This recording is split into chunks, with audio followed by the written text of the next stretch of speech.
সবাইকে আনফ্রেন্ড করে দেওয়ার পর সে আমাকে আনফ্রেন্ড করে দিয়েছিল। ব্যাপারটা আমার কাছে একটু অদ্ভুত লাগছিল। মনে মনে এটা ভাবতেছিলাম যে যে মানুষটা আমাকে ছাড়া একটা মুহূর্ত থাকতে পারে না, যে মানুষটা আমার সাথে কথা বলার জন্য সারাক্ষণ ছটফট করে, আমি একটু অফলাইন হলে যে মানুষটা ফোন দিয়ে আমাকে পাগল করে ফেলে, সেই মানুষটা কিভাবে আমাকে আনফ্রেন্ড করে দেয়। মনে মনে ভাবতেছিলাম হয়তো ভুলে আমাকে আনফ্রেন্ড করে দিচ্ছে, কিন্তু আমার এই ভুল ধারণা নিমেষেই শেষ হয়ে গেল।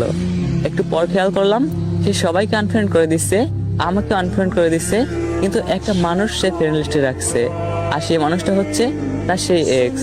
তার এক্সকে সে ফ্রেন্ড লিস্টে রাখছে এবং ক্যাপশন দিচ্ছে, আমি এক পুরুষে আসক্ত।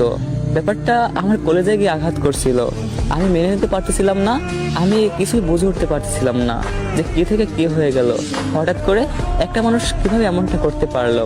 তারপর আমি তার এক্সকে মেসেজ দিয়ে জিজ্ঞেস করি, আচ্ছা সে আপনার কি হয়? আমার প্রিয় মানুষটার নামটা বললাম না, তো যাই হোক।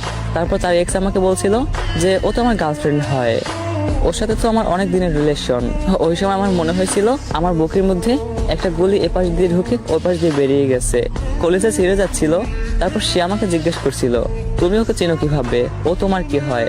ভাইয়া, আমি আমার প্রিয় মানুষটার কখনোই ক্ষতি চাইতাম না। আমি তাকে মন থেকে ভালোবাসতাম।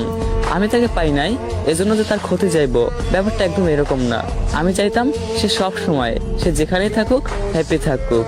তো আমাদের মধ্যে যে রিলেশন ছিল, এটা যদি তার এক্স জানে তাহলে তাদের মধ্যে একটা ঝামেলা হবে, তাদের মধ্যে একটা প্রবলেম ক্রিয়েট হবে।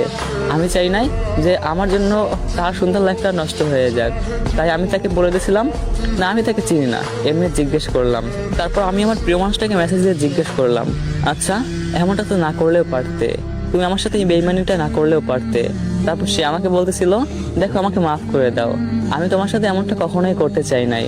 তুমি তো জানো যে আমার আগে একটা রিলেশন ছিল, আমি ওই ছেলেটাকে অনেক বেশি ভালোবাসি। তো গাইস, দ্বিতীয় পার্টটা কেউ মিস